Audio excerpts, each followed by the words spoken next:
Hello friends, welcome to my YouTube channel. आज आम गोटे सुंदर गप शुणा।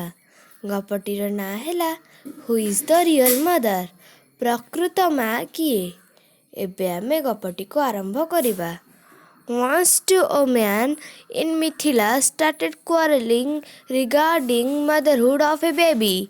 Their arguments turned into fight of shouts and cries.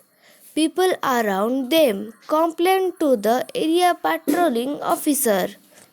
ଥରେ ମିଥିଳାରେ ଦୁଇ ଜଣ ସ୍ତ୍ରୀ ଲୋକ ପରସ୍ପର ଭିତରେ କଳି କରୁଥିଲେ। ଗୋଟିଏ ଛୋଟ ପିଲାର ପ୍ରକୃତ ମା' କିଏ ଏକଥା ଜାଣିବାକୁ କଳି କରୁଥିଲେ। ସେମାନଙ୍କ ଯୁକ୍ତିତର୍କ ଲଢ଼େଇ ଆଉ ପାଟିତୁଣ୍ଡରେ ପରିବର୍ତ୍ତିତ ହେଲା। ସେ ଅଞ୍ଚଳର ସୁରକ୍ଷା ଅଧିକାରୀଙ୍କ ନିକଟରେ ଲୋକମାନେ ଏନେଇ ଅଭିଯୋଗ କଲେ। Then those two men along with the baby were brought to the court of Mithila king for justice. Both of them said, I gave birth to the baby and nourished, so baby belongs to me.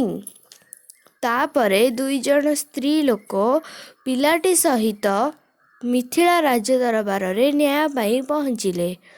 ଉଭୟ ଅଧିକାର ସାବ୍ୟସ୍ତ କରି କହିଲେ, ମୁଁ ଏ ପିଲାଟିକୁ ଜନ୍ମ ଦେଇଛି ଆଉ ପାଳନ କରିଛି, ତେଣୁ ପିଲାଟି ମୋର।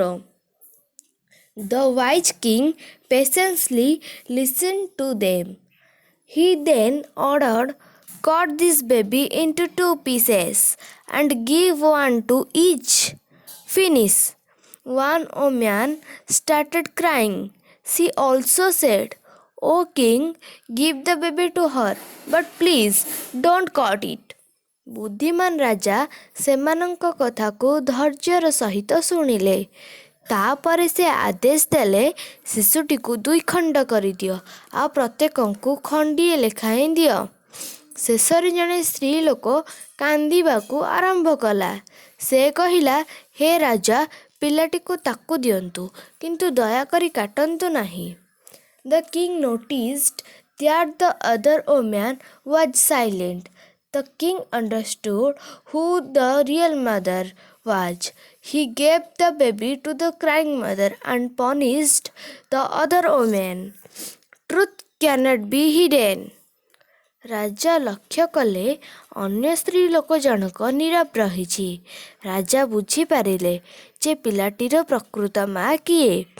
କାନ୍ଦୁଥିବା ମା'କୁ ସେ ପିଲାଟିକୁ ଦେଇଦେଲେ ଏବଂ ଅନ୍ୟ ସ୍ତ୍ରୀ ଲୋକକୁ ଦଣ୍ଡ ଦେଲେ। ସତ କେବେ ଲୁଚି ରହେନା। ପିଲାମାନେ, ଗପଟି ଭଲ ଲାଗିଲା ନା?